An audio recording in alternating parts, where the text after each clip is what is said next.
Greetings, welcome back. What brings us back here again? Do these insane acts of violence ever end? I mean, you got people throwing grenades on trains and shooting people up. You got people in public venues smacking one another. We demonstrated in part one that experiments have been conducted in the laboratory to explore the manipulation of the social environment and the impact on violence or aggression. Well, we are still faced with pandemic problems, and people are acting crazy and out of their minds. Therefore, we must give greater thought to the role of both experimental jabs and the spike protein in the virus that can have an impact on the brain. The brain is basically where behavior is produced. So any manipulation of the brain is going to cause a change in behavior. So as we talk about the roots of pandemic violence and isolation, the insanity of violence is just ridiculous. I mean, it doesn't make sense to want to attack another person unless you're fearing a threat.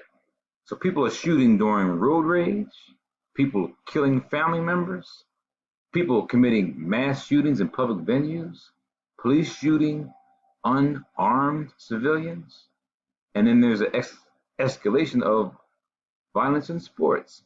So watching the media, looking at the news, and you see this all the time, this leads to nothing but fear. I mean, how can you now be feeling safe when you're hearing nothing but violence going around? So we have to really delve into this a little bit further. So let's try to explore what could actually be happening, let's say perhaps with the brain. I talked about this in part one, about hate crime and homicides and how they had reached a record in 2019, but we got to look at this trend and what was going on prior to, and then what has happened after, and what's going on now. And the biggest change we've had is this virus circulating within the human population, and then these experimental manipulations to try to thwart or get rid of this virus, and we see that that's not working. But we do see changes in people's behavior. And that's what we have to really start to ask, what is going on? What is really going on?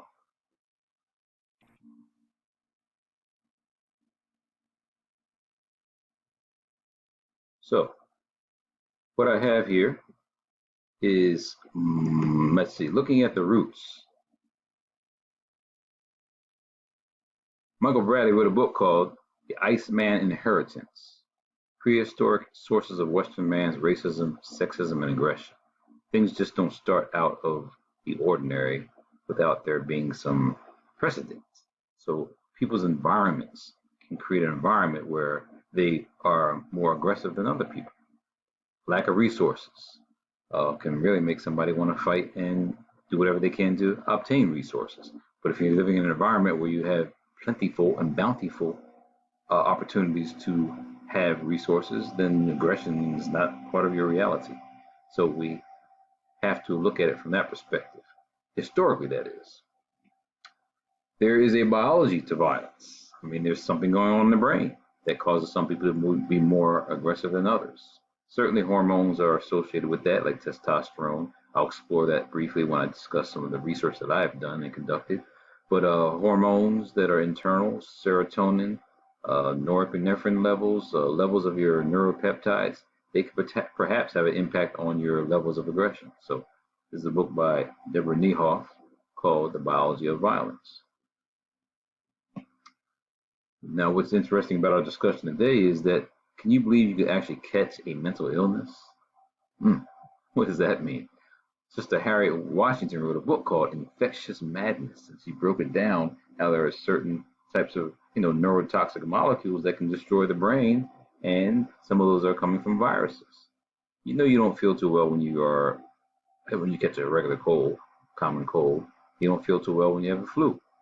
Well, given that, your brain is going through some changes when you either catch COVID or if you have some elements in your body that are related to COVID, like the spike protein.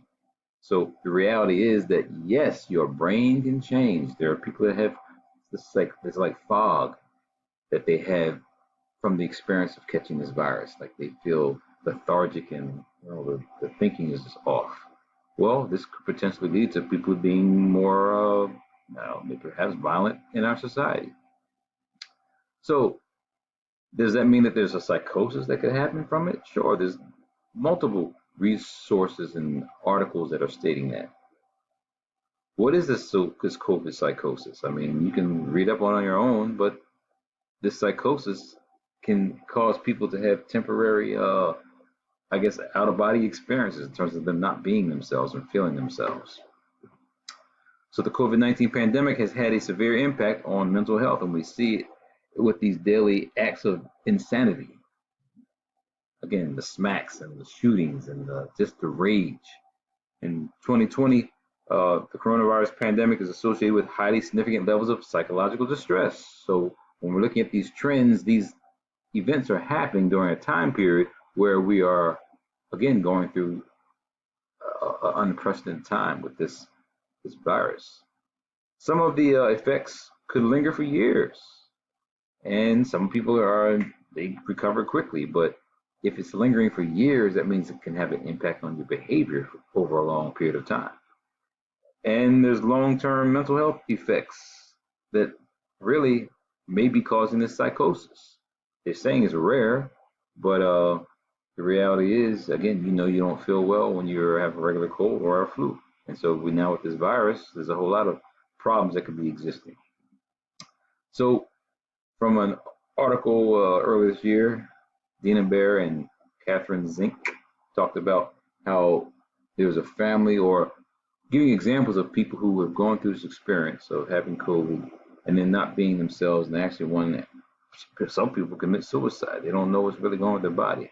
So with this figure here, coming from their article, under normal circumstances, you have immune cells that help to fight to get rid of infected or bad cells. This is what keeps you healthy. That's why natural immunity is just as good as anything else in the body, anything else that can be created. Your body has everything it needs to fight. You must create a defense mechanism system to give it the ability to fight. So when you do have this particular virus invading your body, some people have a storm of cytokines. These are chemicals that are coming from your cells that help to fight these foreign elements. And sometimes those cytokine storms can actually destroy your healthy cells. And destroying the healthy cells, that's why in the brain there may be some changes that are going on. Perhaps like in the hippocampus. Have you ever heard of post-traumatic stress disorder, PTSD? That may result from changes in the hippocampus. The person can't remember, they're not supposed to be fearful of something. So they keep on remembering. No, they keep on not remembering. Therefore, they keep going through the stress of the situation, and then their behavior changes. Or perhaps the virus is, again, changing the brain from its neurotoxic elements, and when people are taking a jab, they're getting that spike protein in their body, and it can get into the brain, which then can also destroy cells. Speaking of hormones and aggression, as we start to think about manipulations in the body, hormones are associated with your initial presence in life and how you feel about things. The hormones can change your behavior. So think of sporting events. When you're at home, the home team should have a better chance of winning than a foreign team or the visitor. So we have studies that show different levels of hormones circulating in those who are at home versus those who are away. So if we can see that now, you can measure it in the players, measure it in the fans. I mean, you're talking about, again, home environment versus a neutral environment. So in the laboratory, I also study that. Basketball, the same thing. Again, basketball, football, any sporting event. If you're home, you're supposed to win. You're away, you're less likely to win. And under those conditions, hormone levels change. Doesn't mean that all away teams are going to lose when they go to the home team, but the reality is we can start to investigate it experimentally. So I've looked at testosterone in male behavior, primarily using a hamster, castrated hamsters, and I noticed that, guess what? It did not eliminate aggressive behavior. There were some changes in behavior, but it did not eliminate aggressive behavior. So we can't say hormones solely attribute to aggressive behavior. So this is the hamster, the one I use. It's a Syrian hamster. In the laboratory, there's a process where a reproductive process where a male will mount a female, and the term that the female is in when she actually makes her body rigid is called lordosis. So you see in the top right there's a white female and a black-white female mounting, and so this animal is rigid. Animal mounts, penetrates, and reproduction. On the bottom here, you have another hamster right here. Is in lordosis, and the male is sniffing, and then the male mounts, and then reproduction. So there are hormones that cause all that. Females of estrogen, males of testosterone. Doesn't mean that males don't have any estrogen. Doesn't mean that females don't have any testosterone.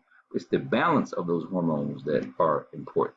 So we now have pathways in the brain that trigger the actual stereotypic response of reproductive physiology. So in the brain, these areas have to be actually initiated or excited in order for them to then impact the way that the body is supposed to respond. A female does something different, and a male does something different. And so deep in the brain, you have these structures that are responding to the hormones that causes that to happen. So in the laboratory, I've investigated oxytocin and vasopressin, looked at where they are, and here we see some immunocytochemistry slides of areas that I have actually labeled. PVN stands for paraventricular nucleus. SCN stands for suprachiasmatic nucleus, and NC stands for nucleus circularis. Bottom line is that you see those dark cells there in the brain. Those dark cells contain the neuropeptides that I was investigating, primarily vasopressin and oxytocin, both of them coming from these primary areas. So that's the suprachiasmatic nucleus, but surrounding that is another area called the supraoptic nucleus. Don't want to get too technical into the neuroanatomy. The point is, these are real brain slices of animals.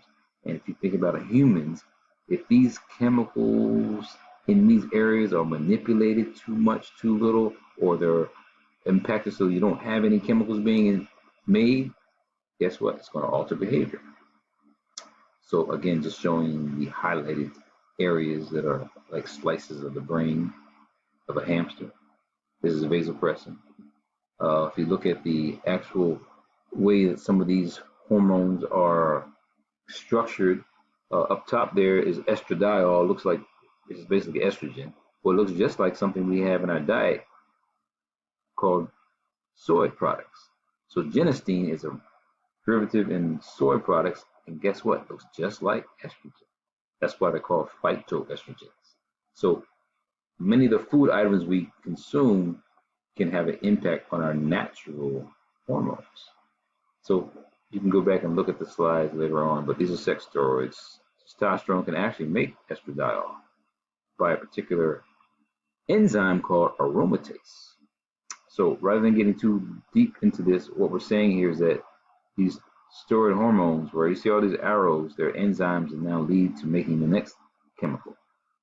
And any manipulation in the enzymes, any disruption in those hormones is going to have impact on how the person responds. For steroid hormones, it's interesting that even though we're saying sex steroid hormones like testosterone and estrogen impact behavior, think about corticosterone or something called glucocorticoids, cortisol. These are elements in our body that help deal with stress, but they're also steroid hormones. Vitamin D, see there in the bottom right, that's not really a vitamin, it's a steroid hormone. And this dexamethasone, believe it or not, that's being used to help out with those cytokine storms where people are going through COVID reactions or having experiences of catching this coronavirus. They use dexamethasone to help thwart those cytokine storms. You can go back and look at this later on, but this is the hypothalamus and the pituitary gland cross section. So the hypothalamus above the pituitary, hormones released here, hormones released there. They then go into your body Any manipulation in those hormones is going to impact your behavior. So throughout the body, your heart, liver, all these particular organs are responding to chemicals circulating through your circulatory system. So the hormones have to get to your organs by your circulatory system. So this coronavirus can actually impact many cells in the body that have ACE receptors, and ACE2 receptors primarily are everywhere in the body. That's why from your stomach to your brain to your blood vessels. That's why this virus is pretty dramatic, because it affects multiple systems. So throughout the body, you have areas that are helping you out to get through your world. I mean, you have to be able to deal with stress, remember things. You have to be able to interact with people. Your blood pressure must be at a certain level. Your glucose levels must be a certain level. So anything that's going to disrupt that potentially can have an impact on your behavior, like making you more anxious, more fearful. And we can look at in the brain where those areas of the brain that are impacted by fear, like the amygdala, the hippocampus. You can read up on this on your own a little later and just look at the slides a little more in detail. But the amygdala is associated with fear and aggression. Hippocampus for memory. Your sensory cortex. That's the covering around your brain. It's recalling information. Thalamus is helping you to reroute information, let's say from your eyes to your brain into your emotional states. So it's like an integrative center. So any manipulation in cells in any of these areas is going to have an impact on how the person responds. And so a lot of people may be out of their minds from either the virus or the elements in these injections because it's manipulating the brain. So why are we talking about the potential for population control as we discussed in the first part? Well, there are some people who are worried about their existence on the planet.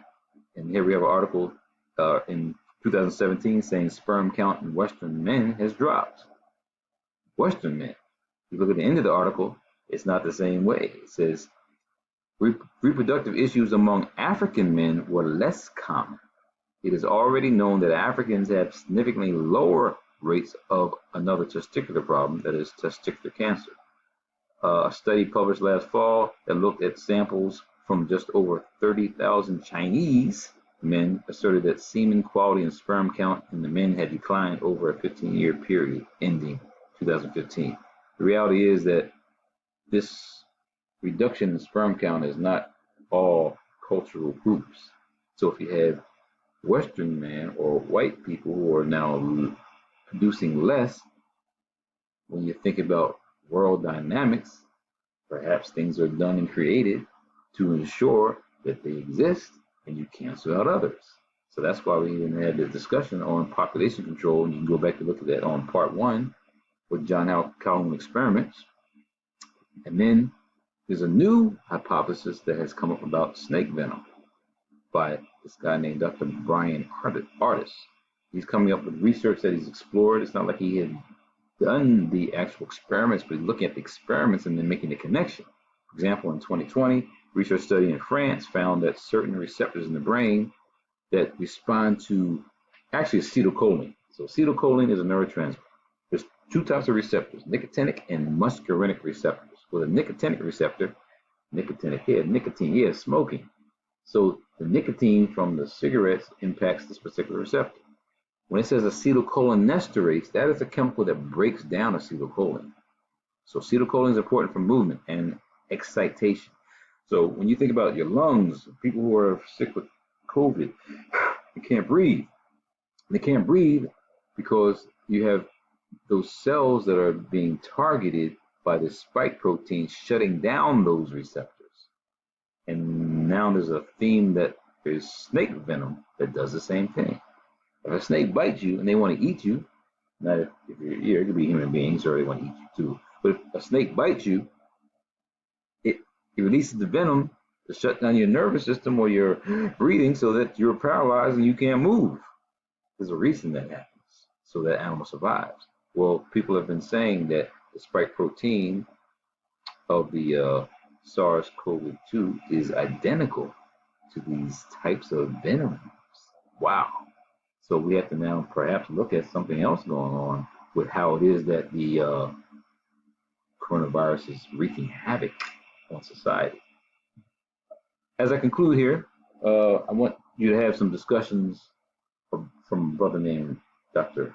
or Dick Gregory, but I'll go over that. But this is from 1992, a violence initiative. See, all this violence is going on. They think that it's just people with a certain color or a certain group pigment that they're just aggressive. And here you have government-sponsored research to say that inner city violence with the intent of identifying children and youth believed to be biologically or genetically predisposed to violence was investigated. You can look at this research and see back in the 90s when there's a lot of violence going on, in the 80s, 90s, and Stop the Violence campaigns, you had government researchers saying that, hey, we can give these kids like maybe Prozac or antidepressants and make them less aggressive.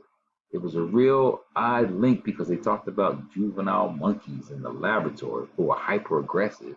They give them these drugs that lessen their aggressiveness. They're no longer violent. They did this to try to do that then with human beings. Wow, can you believe that? Well, you better start believing it because the government is doing experiments and you're not paying attention to it. So let's look at and listen to Brother Dick Gregory, how he breaks down the Atlanta child murders back in the day, but breaking it down today with chemicals that are being used to help out with things like the coronavirus, that is like interferon. Research that's been conducted years ago that can be impactful today. So people don't do research just for no reason. They do it to investigate, either to enhance or perhaps decimate populations.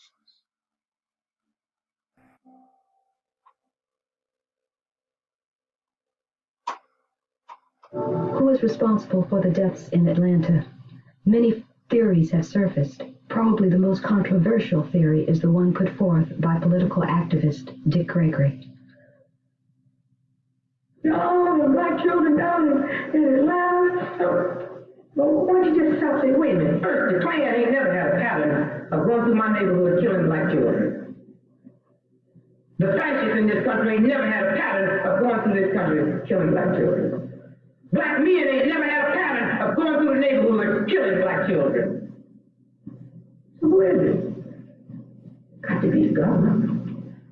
They've had patterns of doing crazy things. 40 years ago, this government had to admit now that they injected syphilis in Tuskegee, Alabama, into 600 black men, not the Klan, the government. Under the false pretense they was testing out a cold shot on them. The CIA has been forced to admit that they practiced germ warfare in the New York subway. They've been forced to admit they practiced germ warfare in the whole city of San Francisco. So this government has a pattern of doing what is that? Now the patterns are very interesting in Atlanta. First, out of the 17 boys, all but one is exceptional students. Very bright. Now the Klan can't walk through my neighborhood and pick it. Right, because they say all niggas is dumb. I don't know black folks that can walk through the black community and determine who's the bright child and who's not. That's coming off a computer. Every one of those children have been snatched between 3 in the afternoon and 5 in the afternoon. Whoever's doing it is so cool and got it so together they don't even have to wait for nighttime. I spoke at the National Institute of Health the other day and I accused them of being the National Institute of Death.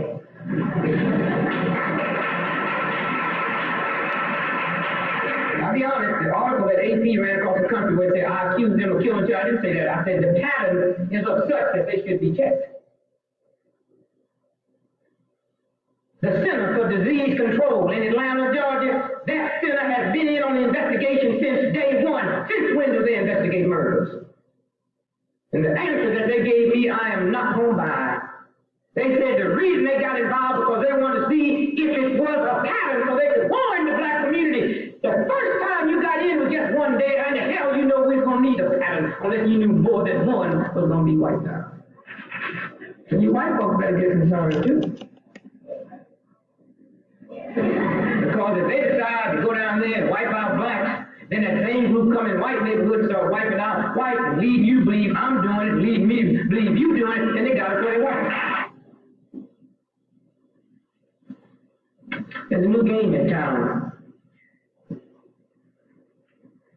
you check the stock market in New York City, last Friday, a new stock went on the market called biogenetics. And they never had a company sell as much stock in one day as that company did, because the new game in town is cell manipulation, baby. That's the new Monday.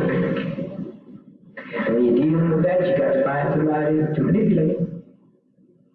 Now, I don't know what they do in Atlanta, but I know what I'm seeing don't look right. And I know when I go to Washington, D.C., and say that there's a possibility that the government might be involved, I say that Monday at 12 noon and Monday night, they claim they got the first break in the case. No black dude that's supposed to be in jail in Florida supposed to do something about it. Well, I don't know, but if I had the head investigation, I would start first dealing with that new thing for curing cancer called interferon. Costs $22 billion a pint. And it's made from blood. But you gotta get a whole lot of blood. 90,000 quarts of blood will only give you like 3 grams of interferon. The whole world gone crazy. I wonder, as I look at this nation today, how long will greed last? And you know, somewhere y'all should really think of that word. Not now, just spend some time and think about it, because when the truth come out, and the odds of the truth ever coming out in Atlanta is kind of strange, but when the truth come out, you find out what's happening in Atlanta ain't got nothing to do with race, got something to do with greed. And if you're dumb enough and ignorant enough to believe some racist can come in my neighborhood for 20 months and rip it off with everybody looking, then you crazy. The biggest news today was some people saw some folks kidnap a child in Atlanta yesterday. Now, the most blatant, corrupt mind that had an urge to kidnap someone, the one city in the whole world you wouldn't go, is Atlanta. Unless that thing is bigger than they tell us it is. And it is. And if you all simple enough to believe that Atlanta is a Ku Klux Klan thing, then you crazy. First, the Ku Klux Klan do not have the intelligence to baffle my neighborhood longer than a day.